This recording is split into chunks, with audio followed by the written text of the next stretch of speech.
Modi. Down, down, surrender Modi. Howdy Modi, surrender Modi. Howdy Modi, surrender Modi. Epstein Modi, surrender Modi. Epstein Modi, surrender Modi. Arey howdy Modi, surrender Modi. Arey howdy Modi, surrender Modi. किसान विरोधी Narendra Modi. Modi Trump bye bye. Modi Trump bye bye. Modi Trump bye bye. देश बेच के खाई मलाई. Surrender Modi. Surrender Modi. Surrender Modi. Surrender Modi. Surrender Modi. Surrender Modi. Surrender Modi. Surrender Modi. Surrender Modi. Surrender Modi. Surrender Modi. Surrender Modi. Surrender Modi. Surrender Modi. Surrender Modi. Surrender Modi. Surrender Modi. Surrender Modi. Surrender Modi. China वाला Narendra Modi. Modi. Surrender. Modi. Surrender. Modi. Surrender. Modi. Surrender. सदन में आप जब भी बोलते हैं आपको रोक दिया जाता है। मैं 3 चीजें बोलना चाहता हूं। पहली चीज बोलने नहीं दे रहे हैं।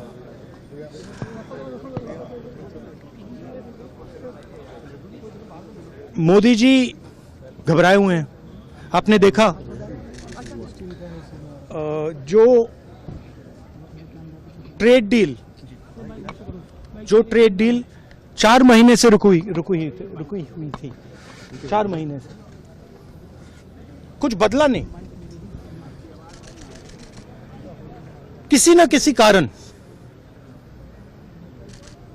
जो मैं जानता हूं नरेंद्र मोदी जानते हैं। नरेंद्र मोदी जी ने कल शाम उस डील को साइन कर दिया। नरेंद्र मोदी जी पर प्रेशर है, भयंकर प्रेशर है। और नरेंद्र मोदी जी का जो इमेज का गुब्बारा है, जो हजारों करोड़ रुपए लेकर बनाया गया था,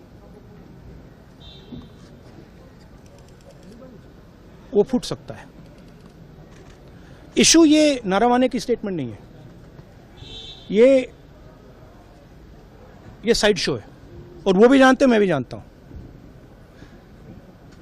मेन बात यह है कि हमारे प्रधानमंत्री को कॉम्प्रोमाइज कर दिया गया है।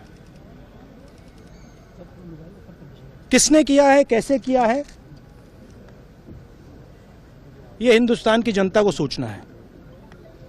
मगर इतिहास में पहली बार हिस्ट्री में एलओपी को प्रेसिडेंशियल एड्रेस में नहीं बोलने दिया है। बाहर बोल दीजिए, जो अंदर नहीं कहा दिया जा रहा है बाहर। वो तो ऑटोमेटिकली होगा जी।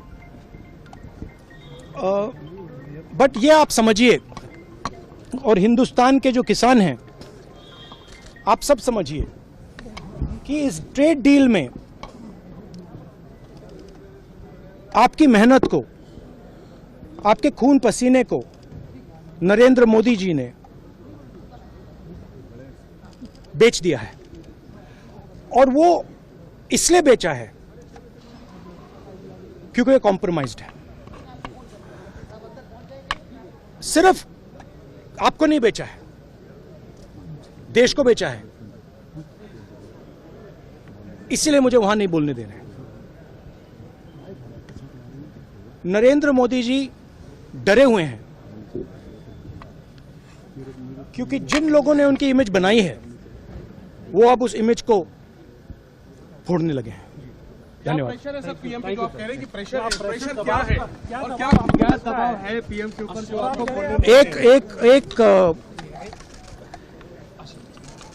एक अदानी जी पर केस है यूनाइटेड स्टेट्स में। वो अदानी जी को टारगेट नहीं कर रहा है, वो नरेंद्र मोदी के फाइनेंशियल स्ट्रक्चर को टारगेट कर रहा है। एक वो है। दूसरा है एप्स्टाइन फाइल्स। एप्स्टाइन फाइल्स में अभी और माल है, वो अभी रिलीज नहीं हुआ है। इसीलिए इस दबाव में आकर एप्स्टाइन फाइल्स में जो है, जो पूरा देश जानना चाहता है मगर अभी अमेरिका ने रिलीज नहीं किया है, और दूसरा जो अदानी जी पर केस है, जो एक्चुअली मोदी जी पर केस है, क्योंकि वो बीजेपी का फाइनेंशियल स्ट्रक्चर है, मोदी जी का फाइनेंशियल स्ट्रक्चर है, तो ये दो प्रेशर पॉइंट्स हैं। और आप ये बात समझ लो, देश ये समझ ले कि प्रधानमंत्री कॉम्प्रोमाइज्ड है। अचंबा होता है कि हमारा इतना बड़ा मुल्क है, इतने शक्तिशाली हम सब लोग हैं, और हमारी विदेश नीति, हमारी ट्रेड डील्स के बारे में अमेरिका पहले घोषणा करता है। क्या अधिकार है अमेरिका के पास ये तय करने का कि भारत कहां से तेल खरीदेगा, कि हम वेनेजुएला से खरीदेंगे, चीन से खरीदेंगे, ईरान से खरीदेंगे?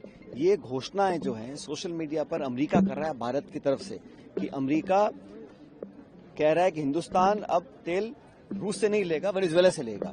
ये निर्णय हमको करना है, हम लें या ना लें हमारे ऊपर होना चाहिए, लेकिन इसकी घोषणा अमेरिका करता है। अब टैरिफ को घटा के 19% किया है। पहले टैरिफ का औसत 5-7% था, अब 18% कर दिया मेरे ख्याल, क्योंकि पाकिस्तान का 19% है। तो जहां पहले 5 या 7% टैरिफ था, आज वो 18% है। इसमें खुशी मनाने की क्या समझ में नहीं आता। और जो ट्रेड डील हुई भी है, ये मुझे लग रहा है कि एक तरह की दबाव की राजनीति है, और हम लोगों को अपना हित साधना चाहिए। हमारे मध्यम वर्ग के लिए, हमारे किसानों के लिए, हमारे नौजवानों के लिए, भविष्य के लिए भारत को क्या करना है, आर्थिक कदम क्या उठाने चाहिए, इसका निर्णय भारत को करना चाहिए। क्योंकि मैंने पहली बार देखा कि जब सीज फायर होता है हिंदुस्तान पाकिस्तान का, उसकी घोषणा डोनाल्ड ट्रंप करते हैं। अब ये जो ट्रेड डील हुई है, इसकी घोषणा इस प्रकार हुई है कि हम $500 अरब का हम आयात अमेरिका से करेंगे। क्या क्या करेंगे इसकी कोई जानकारी, जो डिटेल्स भी बाहर नहीं आई हैं, लेकिन मुझे लगता है कि जिस प्रकार से किया गया, जिस प्रकार से घोषणा की गई है कि भारत रूस से तेल नहीं खरीदेगा, हम चाहे ना खरीदें, लेकिन ये निर्णय हमारे ऊपर होना चाहिए। इसकी घोषणा अमेरिका क्यों कर रहा है? हम वेनेजुएला से ले ना लें, ये निर्णय हमारा होना चाहिए। इसकी घोषणा ट्रंप साहब क्यों कर रहे हैं?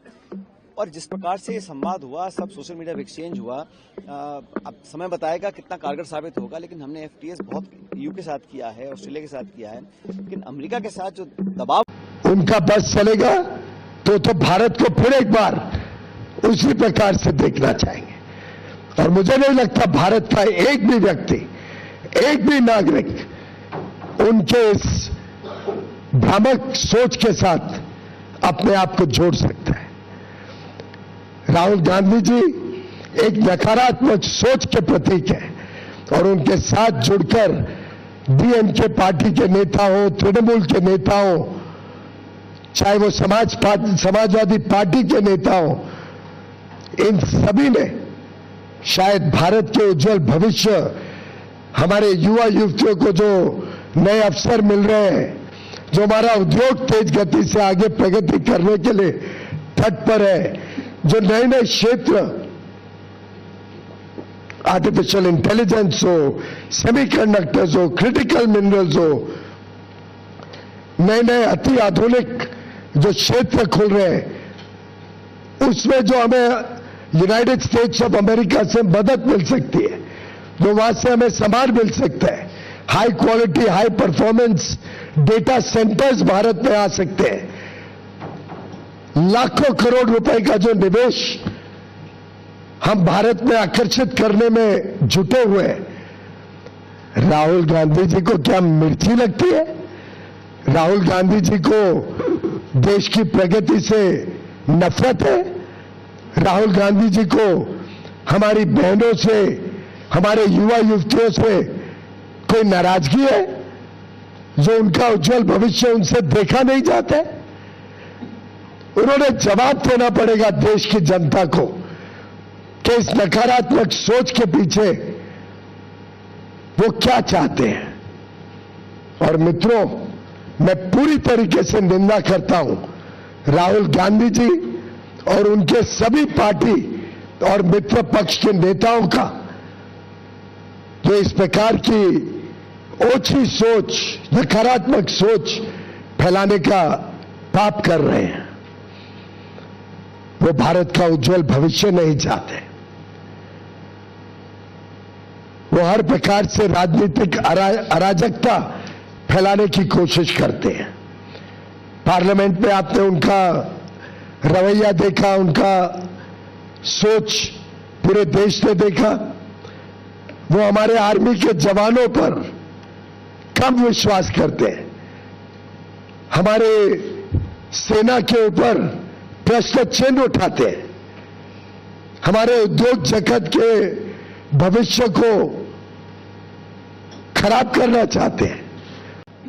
माननीय प्रधानमंत्री नरेंद्र मोदी जी ने हमेशा एग्रीकल्चर और डेयरी इन दोनों सेक्टर्स को संभाला है, उनके हितों को संभाला है और इस क्षेत्र में लोगों को उज्जवल भविष्य मिले और मौके मिले, आमदनी बढ़े, उसके लिए लगातार काम किया है।